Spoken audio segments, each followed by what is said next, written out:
So another day, more transfer portal news, and today we're following former members of the Alabama Crimson Tide that have chose their next destinations. From Khyree Jackson and Traeson Holden going to Oregon, JoJo Earle to TCU, and Javion Cohen to Miami, we're here to break it all down. Before we can, as always, y'all know the drill. I need to hear from you. Hop down to the comments, give me a Y for yes or an N for no. Are you surprised by any of these moves? And if so, let me know which one.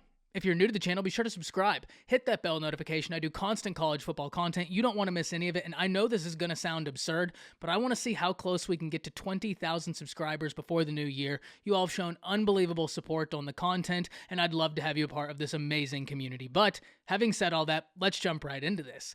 And we've lightly already touched on some of these names, so the ones that we have, we'll quickly go through. First and foremost, JoJo Earle. We talked about this the other day, actually right before he had announced to TCU that TCU was a destination to watch, and it makes sense.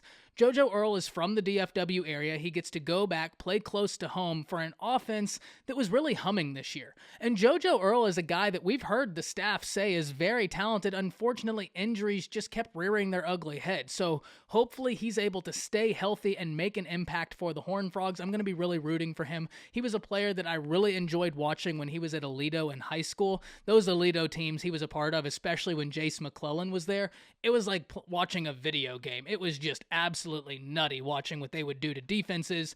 But I think it's going to be a ton of fun watching JoJo Earle back in the DFW Metroplex, playing for TCU. I'm very excited to see what he's able to do for the Horned Frogs. But now we need to go to the Pac-12, where two members of the Crimson Tide have a new home in Oregon. First and foremost, Traeson Holden, who we lightly talked about, making his way back to the West Coast. And then secondly, Khyree Jackson, the cornerback, has announced his commitment to Oregon. And Dan Lanning and the Ducks had a really impressive season this year.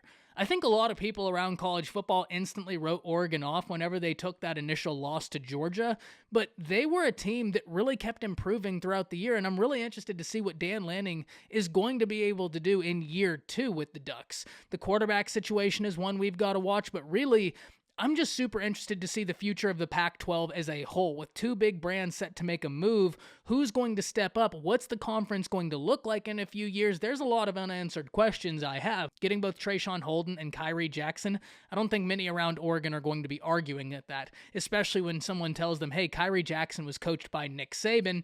I think many around the Oregon Ducks program are going to be very happy with that. And for Alabama, the Alabama defensive backroom is going to be very intriguing going into next year. Khyree Jackson had started seeing a lot of play, but inevitably lost that job, so it was completely understandable whenever he hit the transfer portal because that was going to be a hard job to win back. Very interested to see what he's able to do for Oregon, though. And the last name we need to really address is Javion Cohen, who's making the move from Alabama to Miami. And this was one of the most intriguing transfers Alabama had, in my opinion.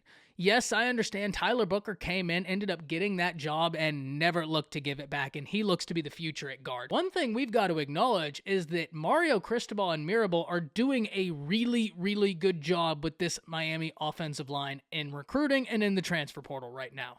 If we look, they have two of the top three tackles in high school football, both of which are 5 stars, and now they add in a guy that had SEC starting experience at guard.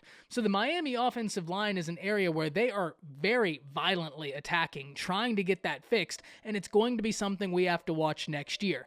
TVD did not look like the quarterback we saw a year ago. He looked like he had a really rough season.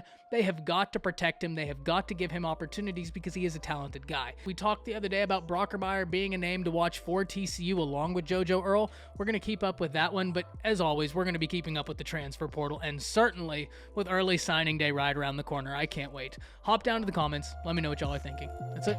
See ya.